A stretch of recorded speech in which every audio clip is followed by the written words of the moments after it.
Hello again. We're continuing on our theme of herbal basics with the important study of Materia Medica. So in the early 1980s, just a crazy kid with a dream, my wife and I packed everything up and I went to the UK to study herbal medicine at the School of Herbal Medicine under the late and great Heinz Zylstra. And guess what we did for the first few years of all our herbal studies? Materia Medica.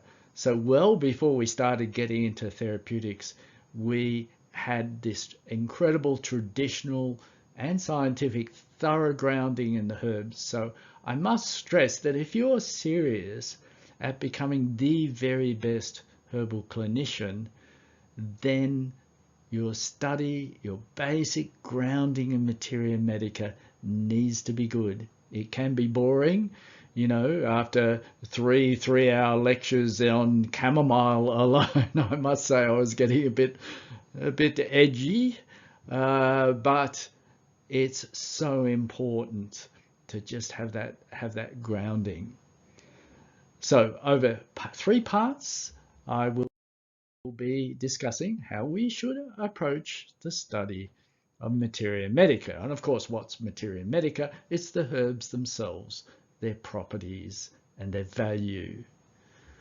So we do it, of course, by the study of herbal monographs. So the key components of herbal monographs, and I will give you those here in part 1. I will then start a detailed examination of these key monograph components here in part 1, and that will continue into part 2. And then in part 3, I will do a deeper dive into the herbal actions because they are so important in our understanding of herbs and how to use them therapeutically. So here are the key headings, and they don't necessarily need to be studied in this order, but here are the key headings for herbal monographs. The botanical name and its botanical classification. Any common names, and that can be across several languages. The part or parts used, and that's extremely important and can lead to misinformation. For example, you might see, you can't use horse chestnut because it's got coumarins in conjunction with warfarin. Well, that alone is a misunderstanding, but even before that, it's a plant part issue. So the bark of Aesculus, horse chestnut, contains coumarins, but the seed, which is the part we use, has none. So it's irrelevant. But you go see Dr. Google and you'll see that everywhere. So a key understanding of the parts used is very important. Key constituents. So these are the important phytochemicals that are characteristic of that plant, which will obviously contribute to its therapeutic activity, but we need to shy away from the concept of the active constituent. Herbs are chemically complex, and it's that chemical complexity that often gives them their therapeutic advantage and certainly their therapeutic versatility. The actions, and we'll be taking a deeper dive into those in part 3. The therapeutic uses, how are you going to apply this herb clinically? And how much do you need to give? And dosage, again, can be a controversial and misunderstood issue. And safety considerations, whether they're contraindications or cautions. Or is it safe in pregnancy and lactation? Are there any adverse effects that we need to be aware of and watch for? Any potential herb-drug interactions, but obviously taking quite a sensible approach and not extrapolating too much from pharmacological research. And then more to the basic sciences. So what's the toxicology of this herb? What are its pharmacological studies? And then to the evidence.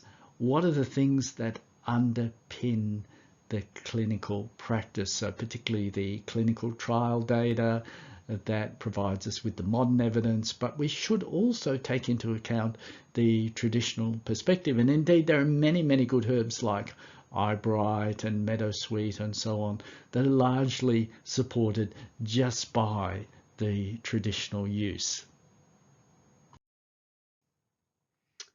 So let's take a deeper look at the botanical name and the classification.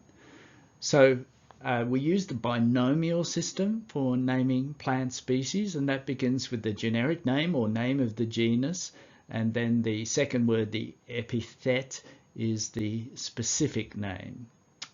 And it's usually followed by an abbreviation for the botanist who gave that name. The study of common and botanical names is not just academic, it can yield valuable information about the uses and the folklore of the plant. And then we look at the family to which the plant is assigned. And this gives us important taxonomical or classification information, and it can be changed from time to time.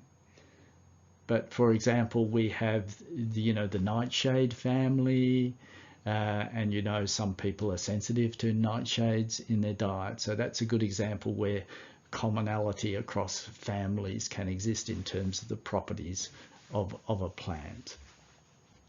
And here's an example: Echinacea, genus, species Purpurea, botanist both L for Linnaeus and Munch.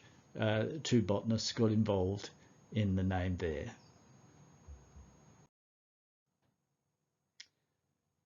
So here's some examples of some information we can get from herb names. And you see the herb pictured there is eyebright. Now, why is it called eyebright? Some say its therapeutic use related to the eyes has led to the name eyebright.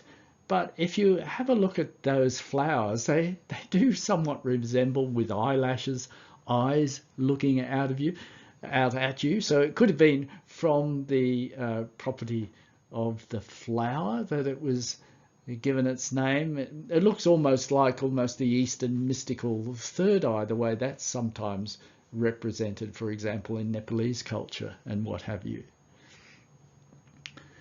So in this particular example, if the specific name is either officinal or officinalis, it denotes a long history of medicinal use, because that's derived from the medieval Latin word officina, which was the storeroom in a monastery where monks prepared medicines.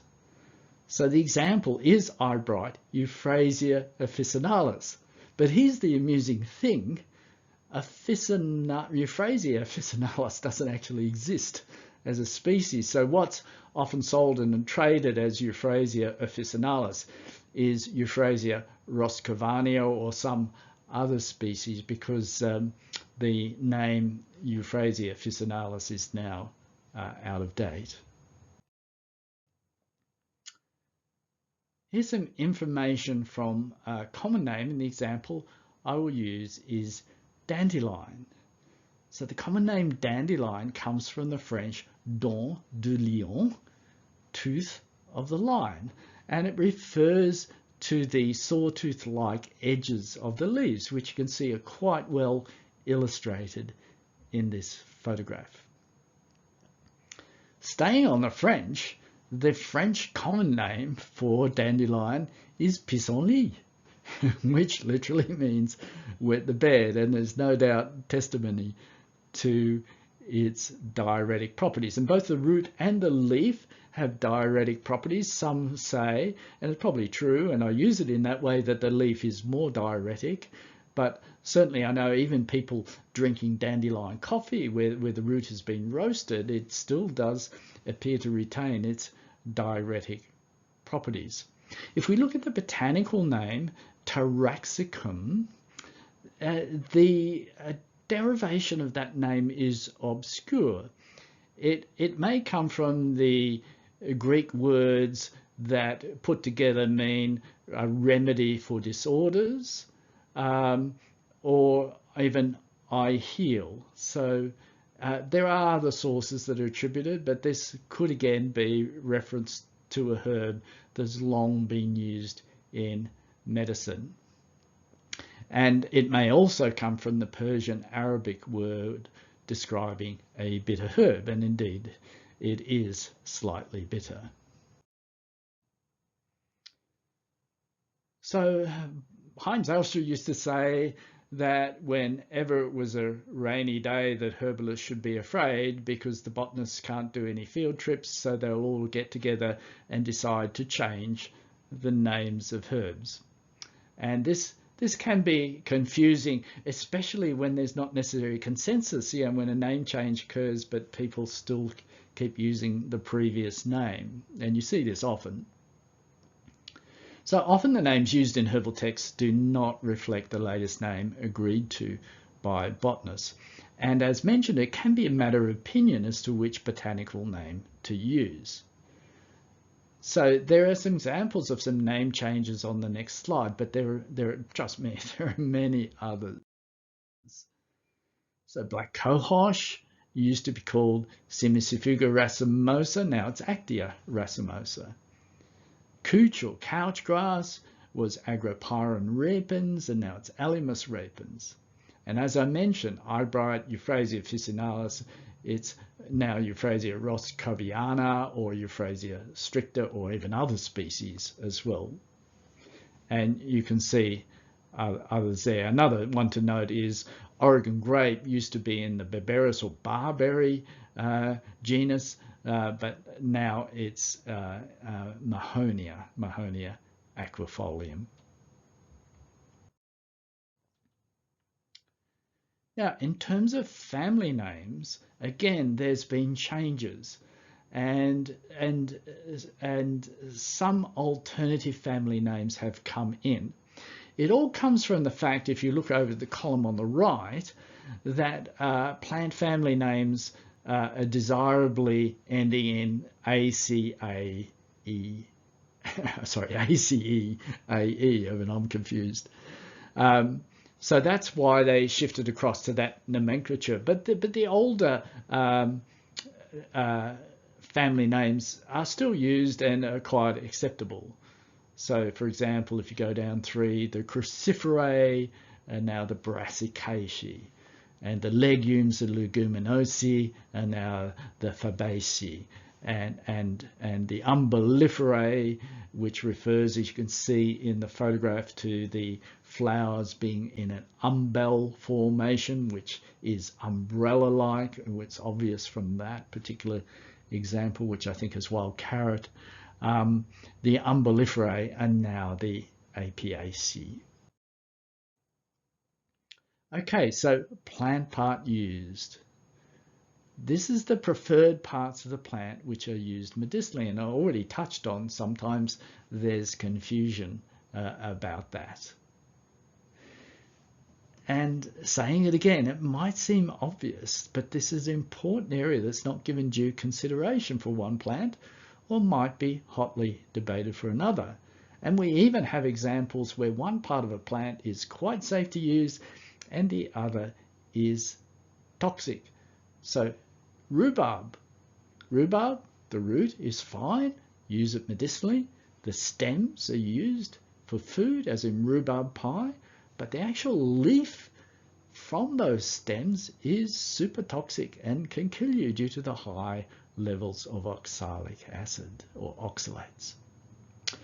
Sometimes technically incorrect terms are used. For example, we talk about celery seed, but botanically it's actually a fruit. So here's some examples of some issues where I believe plant part considerations are very important therapeutically and often misunderstood.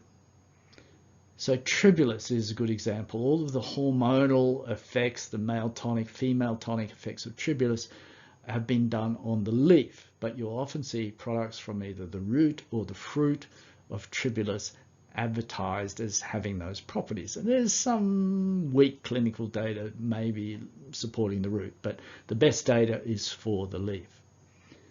And golden seal, it should, which is the diagram there, rich in berberine and hydrastine, so it should always be the root and rhizomes. You can see the fine rhizomes coming out from the root.